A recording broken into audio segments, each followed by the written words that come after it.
ಹೊರಗೆ ಹೋದವನ ಭೀಕರ ಸಾವು. 11 ದಿನದ ಬಳಿಕ ಕಂದಕದಲ್ಲಿ ಸಿಕ್ತು ತುಂಡಾದ ಹೆಣ.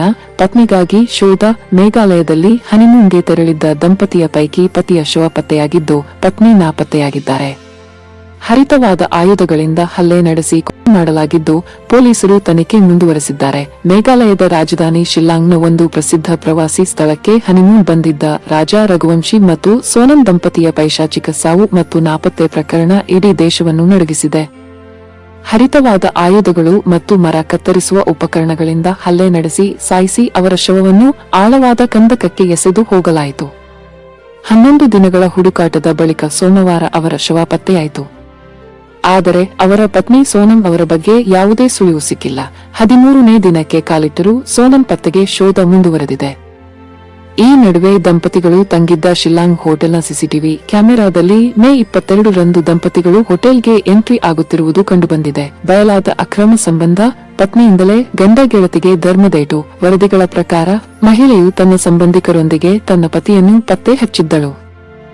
ಆತ ಕಳೆದ ಸುಮಾರು 2 ತಿಂಗಳಿಂದ ಬೇರೊಬ್ಬ ಮಹಿಳೆಯೊಂದಿಗೆ ಬಾಡಿಗೆ ಮನೆಯಲ್ಲಿ ವಾಸಿಸುತ್ತಿದ್ದನೆಂದು ತಿಳಿದುಬಂದಿದೆ.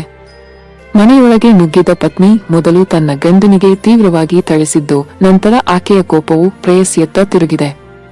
ಪತ್ನಿ ಥಳಿಸುತ್ತಿದ್ದಾಗ ಪ್ರೇಯಸಿ ಆ ವ್ಯಕ್ತಿಯ ಹಿಂದೆ ಅಡಗಿಕೊಳ್ಳಲು ಪ್ರಯತ್ನಿಸುತ್ತಿರುವ ದೃಶ್ಯಗಳು ವಿಡಿಯೋದಲ್ಲಿ ಸ್ಪಷ್ಟವಾಗಿ ಗೋಚರಿಸುತ್ತವೆ.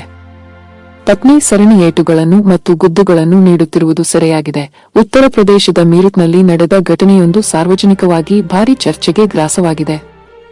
ಗಂಡನ ಅಕ್ರಮ ಸಂಬಂಧವನ್ನು ಬಯಲಿಗೆಳೆದ ಪತ್ನಿ ಆತನನ್ನು ಮತ್ತು ಆತನ ಪ್ರೇಯಸಿಯನ್ನು ಬಾಡಿಗೆ ಮನೆಯೊಳಗೆ ಹಿಡಿದು ಧರ್ಮದೇಟು ನೀಡಿದ್ದಾಳೆ. ಫುಲ್ಬಾಗ್ ಕಾಲೋನಿಯಲ್ಲಿ ನಡೆದ ಈ ಘಟನೆ ವಿಡಿಯೋದಲ್ಲಿ ಸೆರೆಯಾಗಿದ್ದು ಸಾಮಾಜಿಕ ಜಾಲತಾಣಗಳಲ್ಲಿ ವೈರಲ್ ಆಗಿದೆ. 70 ವರ್ಷಗಳ ಲಿವ್ ಇನ್ ರಿಲೇಶನ್ಶಿಪ್ ಬಳಿಕ ದಾಂಪತ್ಯ ಜೀವನಕ್ಕೆ ಕಾಲಿಟ್ಟ ವೃದ್ಧ ಜೋಡಿ.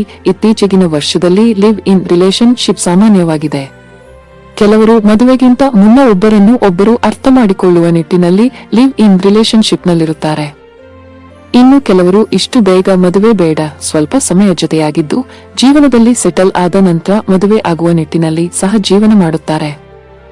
ರಾಜಸ್ಥಾನದ ಡುಂಗರಪುರ ಜಿಲ್ಲೆಯ ಬುಡಕಟ್ಟು ಜನಾಂಗದ ಹೃದಯ ಭಾಗದಲ್ಲಿರುವ ಗಾಲಂದರ್ ಗ್ರಾಮದಲ್ಲಿ ಬಹುಕಾಲ ಲಿವ್ ಇನ್ ರಿಲೇಶನ್ಶಿಪ್ನಲ್ಲಿದ್ದ ಜೋಡಿಯೊಂದು ವೃದ್ಧಾಪ್ಯದಲ್ಲಿ ದಾಂಪತ್ಯ ಜೀವನಕ್ಕೆ ಕಾಲಿಟ್ಟಿದೆ. ರಾಜಸ್ಥಾನದ ಡುಂಗರಪುರದ ರಾಮ ಅಂಗರಿ 95 ಮತ್ತು ಜೀವ್ಲಿ ದೇವಿ 90. ಇವರು 70 ವರ್ಷಗಳ ಕಾಲ ಲಿವ್ ಇನ್ ಸಂಬಂಧದಲ್ಲಿದ್ದರು. ಇದೀಗ ದಾಂಪತ್ಯ ಜೀವನಕ್ಕೆ ಕಾಲಿಟ್ಟಿದ್ದಾರೆ. ರಾಮ ಅಂಗರಿ, ಜೀವ್ಲಿ ದೇವಿ 70 ವರ್ಷಗಳಿಂದ ಸಹ ಜೀವನ ನಡೆಸುತ್ತಿದ್ದರು. ಒಂದೇ ಮನೆಯಲ್ಲಿ ಒಬ್ಬರಿಗೆ ಒಬ್ಬರು ಆಸರೆಯಾಗಿದ್ದುಕೊಂಡು ಜೀವನ ಸಾಗಿಸುತ್ತಿದ್ದರು. ಆದರೆ ಮದುವೆ ಆಗಿರಲಿಲ್ಲ. ಈ ಜೋಡಿಗೆ 4 ಗಂಡು 4 ಹೆಣ್ಣು ಮಕ್ಕಳಿದೆ. ಇದರಲ್ಲಿ ಒಬ್ಬಾಕೆ ಮೃತಪಟ್ಟಿದ್ದಾಳೆ. ಇವರ ಮಕ್ಕಳಲ್ಲಿ 4 ಸರ್ಕಾರಿ ಹುದ್ದೆಗಳಲ್ಲಿ ಉದ್ಯೋಗಿಗಳಾಗಿದ್ದಾರೆ. 70 ವರ್ಷಗಳ ಕಾಲ ಜೊತೆಯಲ್ಲಿದ್ದು ಮಕ್ಕಳಿಗೆ ಪೋಷಕರಾಗಿದ್ರು. ರಾಮ ಅಂಗರಿ, ಜೀವ್ಲಿ ದೇವಿ ಮದುವೆ ಆಗಿರಲಿಲ್ಲ. ಬಹಳ ಹಿಂದೆಯೇ ಮದುವೆಯಾಗಬೇಕಿದ್ದ ಅವರ ಕನಸನ್ನು ವೃದ್ಧಾಪ್ಯ ಜೀವನದಲ್ಲಿ ಅವರ ಮಕ್ಕಳು ಮೊಮ್ಮಕ್ಕಳು ನನಸಾಗಿಸಿದ್ದಾರೆ. ಪೊಲೀಸರು ಶಿಕ್ಷಿಸುತ್ತಿರುವುದಕ್ಕೆ ಬಿಜೆಪಿ ಕೆಂಡಾಮಂಡಲ. ರಕ್ತಪಿಶಾಚಿಗಳಂಥ DCM photo release. Bengaluru police ಆಯುಕ್ತ ಬಿ. ದಯಾನಂದ ಅವರನ್ನು ಅಮಾನತುಗೊಳಿಸಿದ್ದಕ್ಕಾಗಿ ಕರ್ನಾಟಕ ಬಿಜೆಪಿ ಕಾಂಗ್ರೆಸ್ ನೇತೃತ್ವದ ರಾಜ್ಯ ಸರ್ಕಾರವನ್ನು ತೀವ್ರವಾಗಿ ಖಂಡಿಸಿದ್ದು, ಈ ಕ್ರಮವನ್ನು ಪೊಲೀಸ್ ಪಡೆಯ ಮೇಲೆ ನಡೆದ ಅಭೂತಪೂರ್ವ ದಾಳಿ ಎಂದು ಬಣ್ಣಿಸಿದೆ. ಪಕ್ಷವು ಎಕ್ಸ್ನಲ್ಲಿ ಕರ್ನಾಟಕದ ಇತಿಹಾಸದಲ್ಲಿ ಮೊದಲ ಬಾರಿಗೆ ನಿರ್ದಯ ಕೊಲೆಗಾರರು ಉನ್ನತ ಪೊಲೀಸ್ ಅಧಿಕಾರಿಗಳನ್ನು ಶಿಕ್ಷಿಸುತ್ತಿದ್ದಾರೆ ಎಂದು ಪೋಸ್ಟ್ ಮಾಡಿದೆ. ಇದರೊಂದಿಗೆ ಮುಖ್ಯಮಂತ್ರಿ ಸಿದ್ದರಾಮಯ್ಯ ಮತ್ತು ಉಪಮುಖ್ಯಮಂತ್ರಿ ಡಿಕೆ ಶಿವಕುಮಾರ್ ಅವರನ್ನು ರಕ್ತಪಿಶಾಚಿಗಳಂತೆ ಚಿತ್ರಿಸುವ ಚಿತ್ರವನ್ನು ಅವರು ಹಂಚಿಕೊಂಡಿದ್ದಾರೆ. ಪೋಷಕರೇ ಎಚ್ಚರ. ಜೋಲಿಗಾಗಿ ಕಟ್ಟಿದ್ದ ಸೀರೆ ಕುತ್ತಿಗೆಗೆ ಸುತ್ತಿಕೊಂಡು 1 ವರ್ಷದ ಮಗು ಸಾವು. ಜೋಲಿಗಾಗಿ ಕಟ್ಟಿದ್ದ ಸೀರೆ ಕುತ್ತಿಗೆಗೆ ಸುತ್ತಿಕೊಂಡು 1 ವರ್ಷದ ಮಗು ಸಾವನ್ನಪ್ಪಿದ ಘಟನೆ ಉಡುಪಿ ಪುತ್ತೂರು ಗ್ರಾಮದ ನೆಟ್ಟೂರಿನಲ್ಲಿ ನಡೆದಿದೆ. ಅಯ್ಯಪ್ಪ ಎಂಬುವರ ಹೆಣ್ಣು ಮಗು ಕಾಳಮ್ಮ 1 ವರ್ಷ ಮೃತಪಟ್ಟ ಮಗು ಎಂದು ಗುರುತಿಸಲಾಗಿದೆ. ಅಯ್ಯಪ್ಪ ಕಳೆದ 3 ವರ್ಷದಿಂದ ಉಡುಪಿಯಲ್ಲಿ ಕೆಲಸ ಮಾಡಿಕೊಂಡಿದ್ದು, ಬುಧವಾರ ಬೆಳಗ್ಗೆ ಅವರ ಪತ್ನಿ ಜೋಲಿಯಲ್ಲಿ ಮಗು ಮಲಗಿಸಿ ಕೆಲಸಕ್ಕೆ ಮನೆಯಿಂದ ಹೊರಗೆ ಹೋಗಿದ್ದಾರೆ. ವಾಪಸ್ ಬಂದಾಗ ಜೋಳಿಗೆ ಕಟ್ಟಿದ್ದ ಸೀರೆ ಕುತ್ತಿಗೆಗೆ ಸುತ್ತಿಕೊಂಡು ಮಗು ಸಾವನ್ನಪ್ಪಿರುವುದು ಕಂಡುಬಂದಿದೆ. ಉಡುಪಿ ನಗರ ಪೊಲೀಸ್ ಠಾಣೆಯಲ್ಲಿ ಪ್ರಕರಣ ದಾಖಲಾಗಿದ್ದು ಪೊಲೀಸರು ತನಿಖೆ ಕೈಗೊಂಡಿದ್ದಾರೆ. ಅಯ್ಯೋ ವಿಧಿಯೇ, ತಂದೆಯ ಕಾರು ಹರಿದು 1.5 ವರ್ಷದ ಪುಟ್ಟ ಕಂದಮ್ಮ ಸಾವು. ಅವರು ಕಾರು ಓಡಿಸಿಕೊಂಡು ಮನೆಗೆ ಬರುತ್ತಿದ್ದಾಗ ಮಳೆ ನೀರು ಹರಿಯಲು ಮಾಡಲಾಗಿದ್ದ ಕಂದಕದಲ್ಲಿ ಕಾರಿನ ಟೈರ್ ಸಿಲುಕಿಕೊಂಡು ಎಂಜಿನ್ ನಿಂತು ಹೋಗಿದೆ. ಮನೆ ಹತ್ತಿರದಲ್ಲೇ ಇದ್ದುದರಿಂದ ಶ್ರೀವಿದ್ಯಾ ತಮ್ಮ ಕಿರಿಯ ಮಗಳನ್ನು ಕರೆದುಕೊಂಡು ಹರಿದಾಸ್ ಇದ್ದಲ್ಲಿಗೆ ನಡೆದು ಬಂದಿದ್ದಾರೆ. ಅವರ ಹಿರಿಯ ಮಗಳು ದೇವನಂದ ಕಾರಿನೊಳಗೆ ಇದ್ದಳು. ಹರಿದಾಸ್ ಕಾರಿನಿಂದ ಇಳಿದು ಕಾರನ್ನು ಕಂದಕದಿಂದ ಹೊರತೆಗೆಯಲು ತಳ್ಳುತ್ತಿದ್ದಾಗ ಕಾರು ಗೋಡೆಗೆ ಅಪ್ಪಳಿಸಿ ಮಗುವಿನ ಮೇಲೆ ಹರಿದಿದೆ. ಹಿರಿಯ ಮಗಳು ಸಣ್ಣ ಪುಟ್ಟ ಗಾಯಗಳಿಂದ ಪಾರಾಗಿದ್ದಾಳೆ. ತಕ್ಷಣ ಹೃದಯನಂದಾಳನ್ನು ಮುಳ್ಳೇರಿಯ ಸಹಕಾರ ಆಸ್ಪತ್ರೆಗೆ ಸಾಗಿಸಲಾಯಿತಾದರೂ ಅಷ್ಟರಲ್ಲಾಗಲೇ ಮಗು ಕೊನೆಯುಸಿರೆಳೆದಿತ್ತು.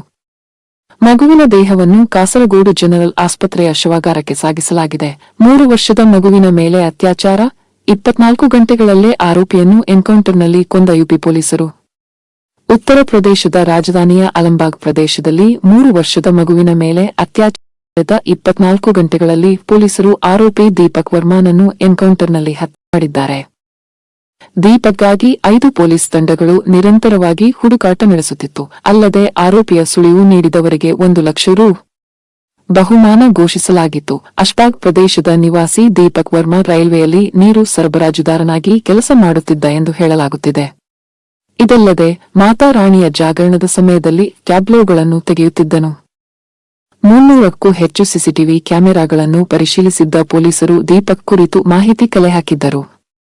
ನಂತರ ಆತನನ್ನು ಬಂಧಿಸಲು ತೆರಳಿದ್ದಾಗ ಪೊಲೀಸರ ಮೇಲೆ ದಾಳಿಗೆ ದೀಪಕ್ ಮುಂದಾಗಿದ್ದು, ಈ ವೇಳೆ ಪೊಲೀಸರು ಎನ್ಕೌಂಟರ್ ಮಾಡಿದ್ದಾರೆ. ಬುಧವಾರ ತಡರಾತ್ರಿ ದೀಪಕ್ ವರ್ಮಾ ಅತ್ಯಾಚಾರ ಘಟನೆ ಎಸಗಿದ್ದನು. ಉನ್ನಾವದ ಕುಟುಂಬವೊಂದು ತಮ್ಮ 3 ವರ್ಷದ ಮಗಳೊಂದಿಗೆ ಅಲಂಬಾಗ್ ಮೆಟ್ರೋ ನಿಲ್ದಾಣದ ಕೆಳಗಿನ ಫುಟ್ಪಾತ್ನಲ್ಲಿ ಮಲಗಿತ್ತು. ತಡರಾತ್ರಿ ದೀಪಕ್ ಅಲ್ಲಿಗೆ ಬಂದು ಬಾಲಕಿಯನ್ನು ತನ್ನ ಮಡಿಲಲ್ಲಿ ಕೂರಿಸಿಕೊಂಡು ಲಿಫ್ಟ್ಗೆ ಕರೆದೊಯ್ದು ಅಲ್ಲಿ ಮಗುವಿನ ಮೇಲೆ ಕ್ರೌರ್ಯ ಎಸಗಿದನು. ಇದರಿಂದಾಗಿ ಹುಡುಗಿಯ ಖಾಸಗಿ ಭಾಗ ರಕ್ತಸಿಕ್ತವಾಯಿತು. ಮಗುವಿನ ಅಳು ಕೇಳಿ ದಾರಿಹೋಕನೊಬ್ಬ ಮಗುವಿನ ಹೆತ್ತವರನ್ನು ಎಚ್ಚರಗೊಳಿಸಿದನು. ಬಾಲಕಿಯನ್ನು ತಕ್ಷಣ ಲೋಕಬಂಧು ಆಸ್ಪತ್ರೆಗೆ ಕರೆದೊಯ್ಯಲಾಯಿತು. ಅಲ್ಲಿ ಆಕೆಯ ಸ್ಥಿತಿ ಗಂಭೀರವಾಗಿದೆ. ಉತ್ತಮ ಚಿಕಿತ್ಸೆಗಾಗಿ ಬಾಲಕಿಯನ್ನು ಕೆಜಿಎನ್ಯುಗೆ ಉಲ್ಲೇಖಿಸಲಾಗಿದೆ.